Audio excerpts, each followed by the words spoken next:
Hello বন্ধুরা, কেমন আছো তোমরা সবাই? আশা করি সবাই নিশ্চয়ই ভালো আছো।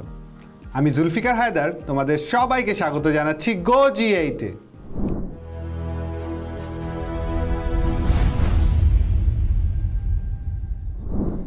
বন্ধুরা, আজকে আমরা একাদশ শ্রেণীর উচ্চতর গণিতের প্রথম অধ্যায় অর্থাৎ সরল রেখা থেকে কিছু গাণিতিক সমস্যা সমাধান করব। তাহলে চলো দেরি না করে শুরু করে দিই আমাদের আজকের এপিসোডটি। বন্ধুরা, তোমরা তোমাদের স্ক্রিনে একটি গাণিতিক সমস্যা দেখতে পাচ্ছ। আমাদের গাণিতিক সমস্যাটিতে বলা আছে একটি ত্রিভুজের শীর্ষত্রয়ের স্থানাঙ্ক t+1,1, 2t+1,3 ও 2t+2,2t। তার ক্ষেত্রফল নির্ণয় করো এবং দেখাও যে t=2 অথবা t=−12 হলে ওই বিন্দুত্রয় সমরেখ হবে। তার মানে প্রথমেই আমাদের এই তিনটি বিন্দু দিয়ে গঠিত যে ত্রিভুজটি তার ক্ষেত্রফল নির্ণয় করতে হবে ত্রিভুজের ক্ষেত্রফল নির্ণয়ের সূত্র দ্বারা।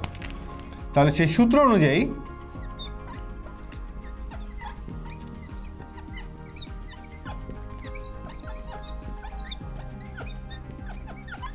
আমাদের ত্রিভুজের ক্ষেত্রফলটি দাঁড়াচ্ছে হাফ ইন্টু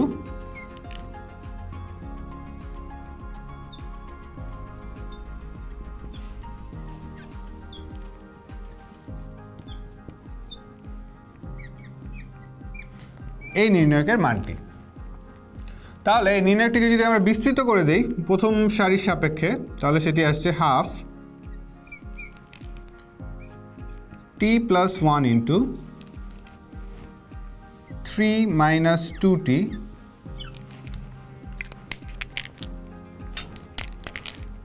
-1 ইন্টু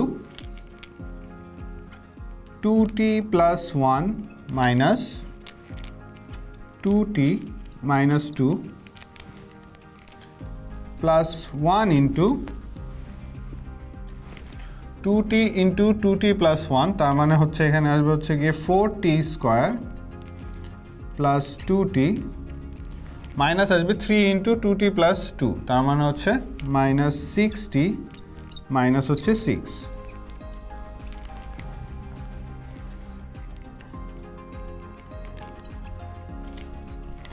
এটাকে যদি আমরা ভেঙে লিখি তাহলে এটা আসবে আমাদের 3t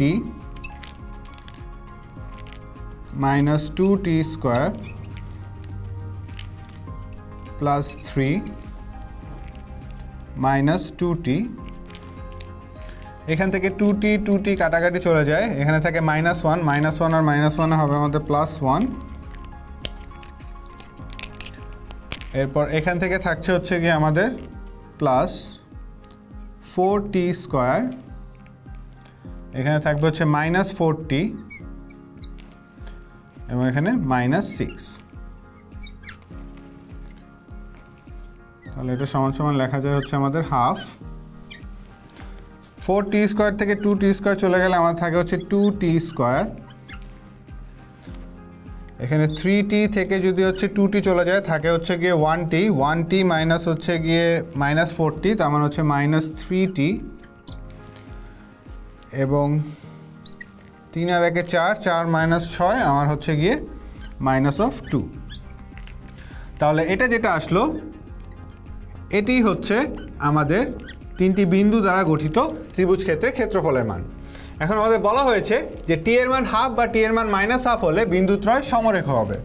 আমরা জানি কোনো একটি ত্রিভুজ বা তিনটি বিন্দু সমরেখ হওয়ার শর্ত হচ্ছে ওই তিনটি বিন্দু দ্বারা গঠিত ত্রিভুজ ক্ষেত্রের ক্ষেত্রফলের মান 0। তার মানে আমরা বলতে পারি যে বিন্দুত্রয়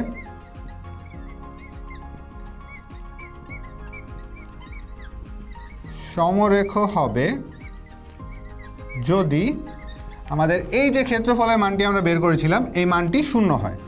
তার মানে half of 2t square minus 3t minus 2 এটা সমান সমান 0 হয়। বা এখান থেকে আমরা লিখতে পারি যে 2t square minus 3t minus 2 = 0। এখান থেকে আমরা উৎপাদকের বিশ্লেষণের মাধ্যমে t এর মান বের করে নিয়ে আসি। তাহলে এটাকে লেখা যায় 2t square minus 4t plus t minus 2 = 0। আমরা যদি এখান থেকে 2t কমন নেই তাহলে আমার এখানে আসছে হচ্ছে t - 2 প্লাস এখান থেকে যদি 1 কমন নেই তাহলে t - 2 = 0। তার মানে এখান থেকে আমাদের আসছে আলটিমেটলি আমি যদি t - 2 কমন নেই তাহলে 2t + 1 = 0। তার মানে এক ক্ষেত্রে আমাদের হচ্ছে হয় t - 2 এর মান হচ্ছে 0 বা এখান থেকে আমরা পাই হচ্ছে গিয়ে আমাদের t = 2, অথবা আরেক ক্ষেত্রে আমরা পাই 2t + 1 = 0, যেখান থেকে আমরা t এর মান পাচ্ছি হচ্ছে -½ তার মানে আমরা তখনই বিন্দু তিনটিকে সমরেখ বলতে পারবো যখন আমরা দেখতে পাচ্ছি যে আমাদের t এর মান 2 হচ্ছে অথবা t এর মান -½ হচ্ছে। আশা করি বন্ধুরা তোমরা গাণিতিক সমস্যার সমাধানটি বুঝতে পেরেছো।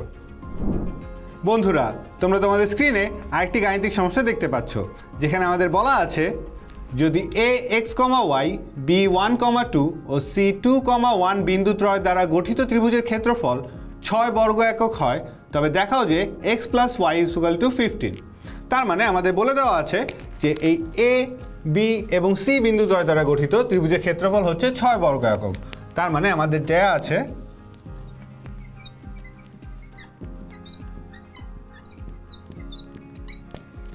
ত্রিভুজ ABC এর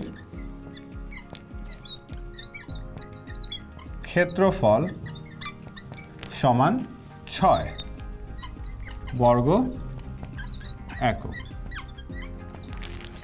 এখন এই ABC ত্রিভুজ বিন্দু তিনটি দ্বারা গঠিত ত্রিভুজের ক্ষেত্রফলের সূত্র অনুযায়ী আমরা এটাকে লিখতে পারি ½ xy1 1 2 1 2 1 1 এই নির্ণায়কের মান এটা সমান দেয়া আছে 6।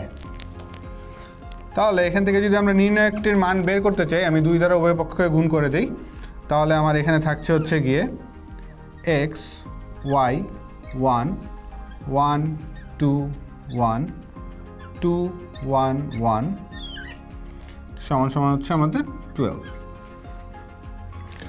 তাহলে এটাকে যদি আমরা প্রথম সারির সাপেক্ষে বিস্তার করি তাহলে আমাদের এটা আসছে x * 2 - 1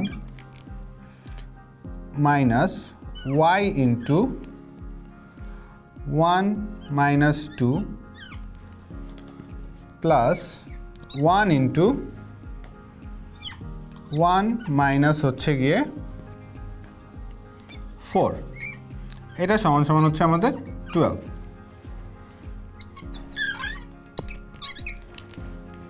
তাহলে এখানে যদি আমরা ক্যালকুলেশন করি তাহলে এখানে আসছে হচ্ছে গিয়ে 1, তার মানে এখানে থাকছে হচ্ছে শুধু x, এখানে থাকছে হচ্ছে -1 এবং হচ্ছে -1 গুণ হয়ে আমার হয়ে যাচ্ছে পজিটিভ y, এবং এখানে থাকছে হচ্ছে -3 সমান সমান হচ্ছে আমাদের 12।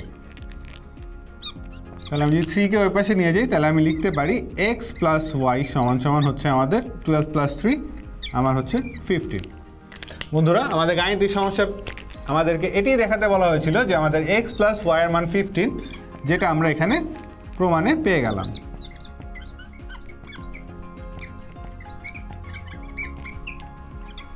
আশা করি বন্ধুরা তোমরা এই গাণিতিক সমস্যার সমাধানটিও বুঝতে পেরেছো। বন্ধুরা আমাদের আজকের এপিসোডটি তাহলে এ পর্যন্তই। দেখা হবে পরবর্তী এপিসোডে। সে পর্যন্ত তোমরা ভালো থেকো, সুস্থ থেকো এবং অবশ্যই গো জি8 এর সাথেই থেকো।